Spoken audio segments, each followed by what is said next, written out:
The live TV, सच सबसे आगे।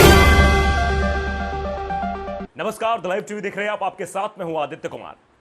आप लगातार बार बार ये देख रहे हैं कि कई सारे ऐसे राज्य सरकारों के मसले हैं, कई सारे ऐसे मुकदमे हैं, कई सारे ऐसे मामले हैं जिसमें सुप्रीम कोर्ट को इंटरफेयर करना पड़ता है और सुप्रीम कोर्ट के इंटरफेयर के बाद ही उस मामले में कार्रवाई आगे बढ़ती है। अब इसी बात को लेकर एक संयुक्त साझा प्रेस कॉन्फ्रेंस चल रही थी, साझा बैठक चल रही थी कह लीजिए, जिसमें मुख्यमंत्री भी थे और चीफ जस्टिस भी थे, प्रधानमंत्री भी थे। मुख्यमंत्री और चीफ जस्टिस की ज्वाइंट कॉन्फ्रेंस चल रही थी। उस कॉन्फ्रेंस में सीजीआई भी आए हुए थे, चीफ जस्टिस ऑफ इंडिया। उन्होंने कई बिंदुओं पर अहम तरीके से बातें की है कि सरकार सबसे बड़ा मुकदमेबाज होती है। इसी तौर पर उन्होंने एक तंज हुए लहजे में कहा है। देखिए, दैनिक भास्कर ने भी इस खबर को प्रमुखता से दिखाया है। लिखा है कि मुख्यमंत्री और चीफ जस्टिस की ज्वाइंट कॉन्फ्रेंस। सीजीआई ने कहा, संविधान में सबके दायरे तय, अपनी ड्यूटी निभाते समय लक्ष्मण रेखा ना भूलें। ड्यूटी निभाते समय लक्ष्मण रेखा को क्रॉस न किए, ये सीजीआई ने कहा है। दरअसल पीएम मोदी की अध्यक्षता में शनिवार को सभी राज्यों के मुख्यमंत्री और चीफ जस्टिस की ज्वाइंट कॉन्फ्रेंस हुई। इस दौरान सीजीआई एनवी रमना ने कहा कि संविधान में लोकतंत्र के तीनों अंगों के बीच शक्तियों का बंटवारा किया गया है। अपने कर्तव्यों का पालन करते समय हमें लक्ष्मण रेखा का भी ध्यान रखना चाहिए। सरकारें अदालत के फैसले को बार बार नजरअंदाज करती हैं। यह बात भी साफ तौर पर सीजीआई के द्वारा कही गई है। सरकारें अदालत के फैसले को बार बार नजरअंदाज करती हैं। यह हेल्दी डेमोक्रेसी के लिए ठीक नहीं है। तो डेमोक्रेसी का भी हवाला दिया है कि अगर सरकारें कोर्ट की बात नहीं मानेंगी और कोर्ट के मामलों में इंटरफेयर करेंगी तो साफ तौर पर यह हेल्दी डेमोक्रेसी नहीं हो सकता है। यह लोकतंत्र के खिलाफ है। चीफ जस्टिस ने आगे कहा कि लोअर कोर्ट में 4 करोड़ केस पेंडिंग है, इस पर ध्यान देना होगा। वहीं पीएम ने कहा कि हमें कोर्ट में स्थानीय भाषाओं को प्रोत्साहन देने की जरूरत है। इससे देश में आम नागरिकों का न्याय प्रणाली भरोसा उठेगा। प्रधानमंत्री जी बात करते रहे, लेकिन यहां पर सीजीआई साफ तौर पर कह रहे थे कि कोर्ट की अपेक्षा नहीं होनी चाहिए, कोर्ट की अपेक्षित गरिमा और आभा होनी चाहिए। यह साफ तौर पर उन्होंने कहा। उन्होंने कहा कि न्याय का मंदिर होने के नाते अदालत को लोगों का स्वागत करना चाहिए। कोर्ट की अपेक्षित गरिमा और आभा होनी चाहिए। पब्लिक इंटरेस्ट याचिका अब पर्सनल इंटरेस्ट के लिए इस्तेमाल हो रही है। यह अफसरों को धमकाने का जरिया बन गई है। पीआईएल राजनीतिक और कॉर्पोरेट विरोधियों के खिलाफ एक टूल बन गया है। तो सीधे तौर पर सीजीआई ने पोल खोल कर रख दी किस तरह से कोर्ट का गलत इस्तेमाल किया जाता है, कागजों का गलत इस्तेमाल करने की कोशिश की जा रही है। इस कॉन्फ्रेंस में सुप्रीम कोर्ट चीफ जस्टिस, केंद्रीय कानून मंत्री और सभी 25 हाई कोर्ट के चीफ जस्टिस भी मौजूद थे। कार्यक्रम का आयोजन नई दिल्ली के विज्ञान भवन में हुआ। इससे पहले यह कार्यक्रम 2016 में हुआ था। 2016 के बाद अब यह कार्यक्रम हुआ है। तो ये साफ तौर पर यह कहा गया कि मतलब क्या चीजें हो रही हैं, क्या दिक्कतें आ रही हैं, कहां पर जो है दिक्कत हो रही है। लेकिन जिस तरह से लगातार आप देख रहे हैं, चाहे वो लखीमपुर खीरी का मामला हो या फिर उसके बाद धर्म संसद का मामला हो, जिन जिन मामलों में सुप्रीम कोर्ट ने इंटरफेयर किया, जिन मामलों को सुप्रीम कोर्ट ने लिया कि नहीं इस पर कार्रवाई होनी चाहिए, उन्हीं मामलों पे कार्रवाई होती दिखी। अन्यथा उन मामलों को ठंडे बस्ते में डालने की पूरी कोशिश की जा रही थी। तो आप समझ सकते हैं, इसमें चीफ जस्टिस ने भी कहा सरकार सबसे बड़ी मुकदमेबाज। इसका साफ तौर पर आप मान सकते हैं कि सरकारें जो हैं वो सबसे बड़ी मुकदमेबाज हो गई हैं। पीएम मोदी के सामने बोले सीजीआई, स्थानीय भाषाओं में सुनवाई की उठाई मांग। दरअसल सीजीआई ने लंबित मुकदमों का हवाला देते हुए कहा, मामला उठाते हुए कहा कि सरकार सबसे बड़ी मुकदमेबाज है।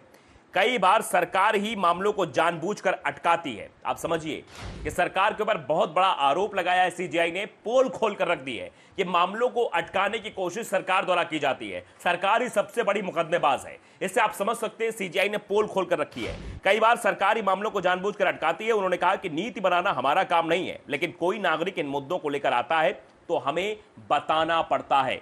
तो सीधे तौर पर सरकार पर यह प्रहार किया गया है। यह बैठक जो चल रही थी वो नई दिल्ली के विज्ञान भवन में हो रही थी। हाई कोर्ट के चीफ जस्टिस और मुख्यमंत्रियों के संयुक्त सम्मेलन में देश के मुख्य न्यायाधीश एनवी रमना भी थे।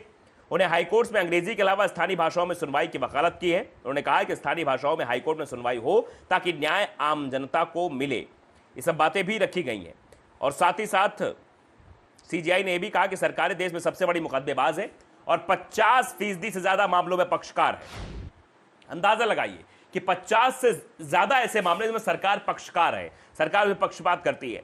कई बार सीजीआई ने लंबित मुकदमों का मामला उठाते हुए कहा कि सरकार सबसे बड़ी मुकदमेबाज है। कई बार सरकार ही मामलों को जानबूझकर अटकाती है। उन्होंने कहा नीति बनाना हमारा काम नहीं, लेकिन कोई नागरिक इन मुद्दों को लेकर आता है तो हमें बताना पड़ता है। तो आप अंदाजा लगा सकते हैं इस समय चीफ जस्टिस जिस तरह से फैसले ले रहे हैं ताबड़तोड़। अभी हाल फिलहाल में आपने देखा कि सुप्रीम कोर्ट ने सीधे तौर पर आशीष मिश्र उर्फ मोनू की जमानत याचिका को खारिज कर दिया और कुछ बिंदुओं पर फटकार भी लगाई। ये कहा कि पहली बात तो हाई कोर्ट ने जो है विपक्ष के लोग थे जो आरोप लगा रहे थे उनकी बातों को सुना नहीं है और जल्दबाजी में ये फैसला ले लिया जमानत याचिका का, इसलिए जमानत याचिका खारिज की जाती है और 7 दिनों के अंदर आशीष मिश्र उर्फ मोनू को सरेंडर होने के लिए कह दिया। इससे पहले भी जब बार बार पुलिस उनके घर पे नोटिस चस्पा कर रही थी तब भी सुप्रीम कोर्ट सामने आकर सुप्रीम कोर्ट ने कहा पुलिस क्या कर रही है, पुलिस का यह काम तो नहीं होना चाहिए ना कि वो जाके नोटिस चस्पा करे, वो सीधे तौर पर कहे पेश हो वरना गिरफ्तार करे, हिरासत में ले और पूछताछ करे, क्योंकि मुख्य आरोपी है, मेन एक्यूज हैं आशीष मिश्र उर्फ मोनू। लेकिन पुलिस इस तरह से नाटक कर रही थी क्योंकि भाई बड़े मंत्री जी के बेटे, केंद्रीय गृह राज्य मंत्री के बेटे हैं, तो पुलिस भी उन पर हाथ डालने से पहले 100 बार सोच रही थी, शायद यही मसला था। तो कई ऐसे मामले हुए, हमने धर्म संसद का जिक्र किया, धर्म संसद का मसला भी ऐसे ही था।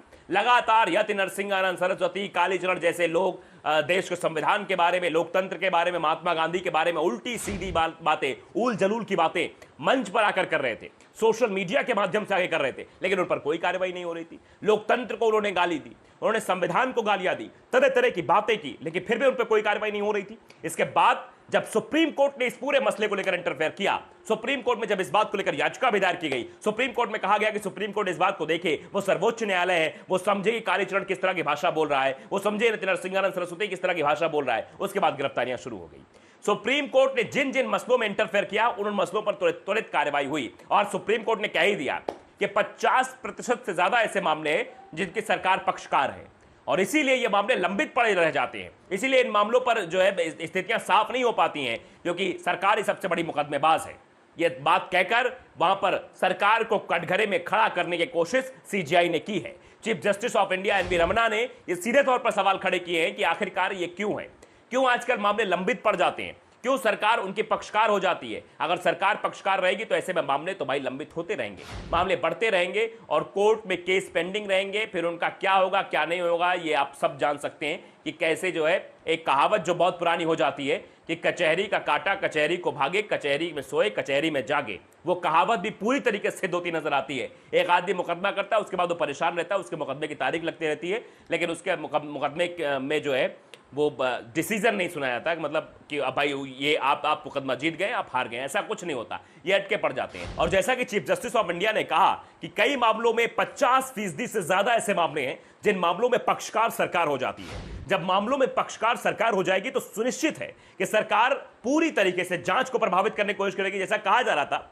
ये लखीमपुर मामले में ही आरोप लग रहे थे कि अगर अजय मिश्र टेनी का बेटा आशीष मिश्र उर्फ मोनू बाहर आ जाएगा जेल से तो संभवतः जांच को प्रभावित करने की पूरी कोशिश की जाएगी। यह सुप्रीम कोर्ट ने भी सीधे इस बात का हवाला दिया था कि ऐसे में किसी एक्यूज को जमानत दे देना एक तरीके से केस को कमजोर करने जैसा है। केस कमजोर हो सकता है, वो जांच को प्रभावित करने की कोशिश करेगा, वो जहां जहां गया है उन चीजों, उन सबूतों को, गवाहों को डराने धमकाने और सबूतों को मिटाने की साजिश कर सकता है। इसलिए ये ठीक नहीं है, जमानत याचिका रद्द कर दी थी। तो सुप्रीम कोर्ट समझ रहे हैं, चीफ जस्टिस ऑफ इंडिया समझ रहे हैं कि हाँ ये सब हो रहा है, लेकिन जब यहां पर ये बातें बोली गई तो सरकार के जो प्रतिनिधित्व बैठे हुए थे वहां, उन सबका मुंह देखने लायक था, क्योंकि सरकार को ही कह दिया सरकार सबसे बड़ी मुकदमेबाज है। ये बात चीफ जस्टिस ऑफ इंडिया ने कह दी।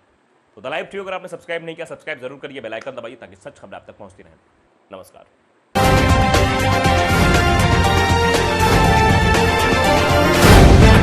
द लाइव टीवी, सच सबसे आगे।